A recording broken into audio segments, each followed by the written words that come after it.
Let's talk forensics with Pastor Dan. We're going to continue today looking at fingerprints. We looked at last time the process of being able to identify the different types of prints that exist. Today, what we're going to do is looking at the process of identification, how we get to look at them. Now, the first system that was ever developed was an English scientist named Henry, called it the Henry system. Now, Henry had a very unique idea about the maximum number of prints that would ever be identified. And that was, he thought the maximum number of prints ever were needed in all of human history was about 100,000. Considering we have that many people now in prison right now, I think he was off by just a little bit. Now, the FBI took that system and adjusted it. And they use the fingerprint on the hand to apply a 32-point number grid.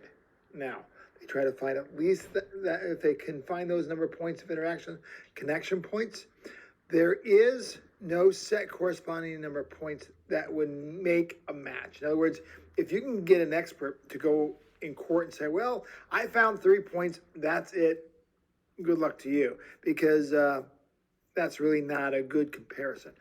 Generally considered the minimum number of points inside of a connection is 9. And sometimes when people go too far, there can be a problem. There was a case known as the Mayflower account. There was a bombing in Europe, and they found a fingerprint, and there was a military man who had just recently converted to Islam. And so they thought it was him. They had arrested him. The evidence seemed to back it up. Another expert looked at it, and they found out it was a radical extremist, like Al-Qaeda kind of person. And so it is possible, if you're not careful and don't have enough points, to try to get the wrong person. Now, as we discussed before, IAFIS is the computer system that does do the checking. Again, it stands for Integrated Automated Fingerprint Identification System. It's not the first system that was ever introduced. The first time was in 1970. It was called AFIS. It was more of a regional system, so in specific areas. So it wasn't until 1999 that IAFIS, a national system, was put into process. It checks over 500,000 prints in 0.8 of a second. Okay. Now, again, we said before, it's not the ultimate determiner of fingerprints. A human expert has to look at them afterwards and get the match points. Now, when we're doing the get prints, the first type we do, the first one is called lifting with ink, and the second type is ink. So what you do with inking is you roll out ink, put the hand into that, and then you roll the hand. Now, this is very, very inexpensive. It's relatively easy. When we did the balloon, that's a form of inking. The problem is, if you're not very good at it, it's really easy to smear. A much better system is live scan. The FBI uses this. When I got my fingerprints checked for the FBI, you go in the machine, it looks like a copier. You put your hands down on the plate, it photocopies your fingerprints, and it zips them off immediately to their destination.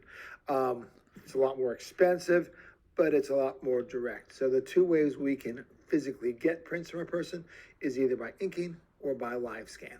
All right, now to lift prints, the first way we can do it is by light sourcing. If we get some kind of a print visible, we can take cameras and take pictures with lighting behind it in order to preserve those prints.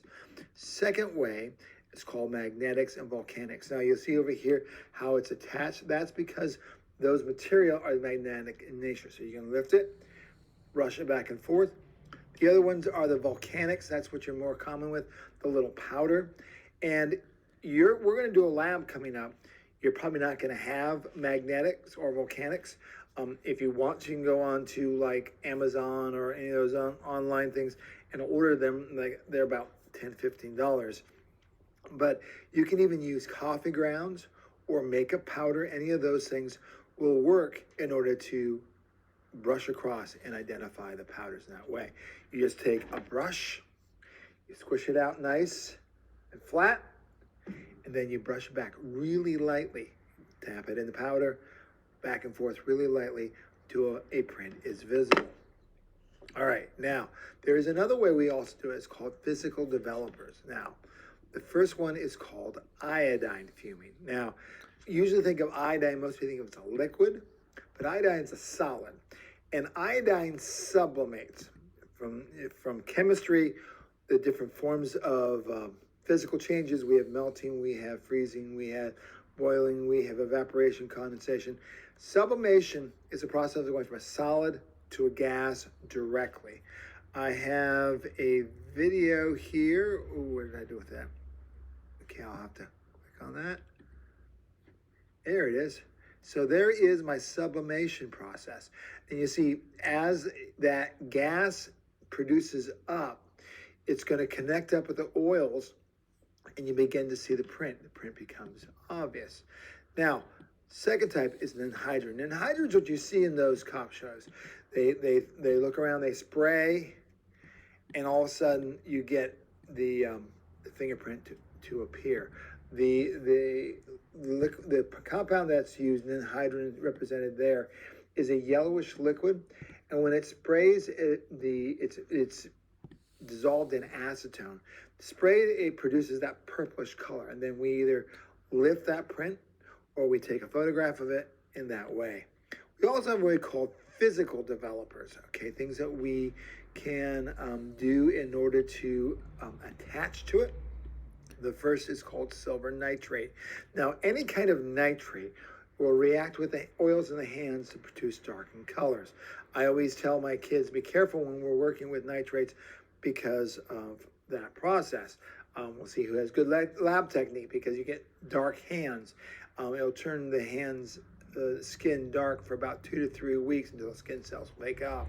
So you take a little of the nitrate on there, you brush it back and forth, and it begins to get blackened where that oil is located. Another one is called super glue, and this one's really cool. What you do, you take a little bit of super glue, a little bit of water, and you put it on a hot plate. You then put the thing that you want to test in a sealed container.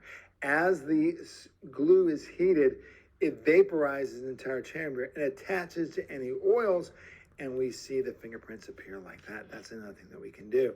Now, preserving prints, how do we keep them? The first one it's probably going to do the most, it would be nice if you could, is digital imaging, taking a photograph of them.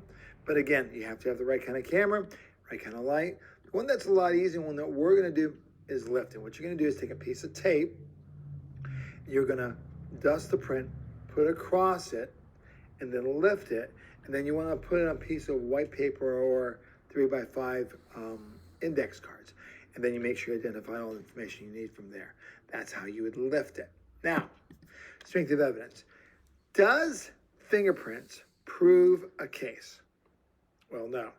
All it proves is the person was there. It's what we call circumstantial evidence. So we can begin to build a case, but it does not set the case. Just because their fingerprints are there, they may have a very valid reason to have been there a couple days before. We don't know. So therefore, it's where we begin to look at what we call person of interest, not necessarily a suspect. Okay, that's it for today. Hopefully that wasn't too bad. Take care. God bless.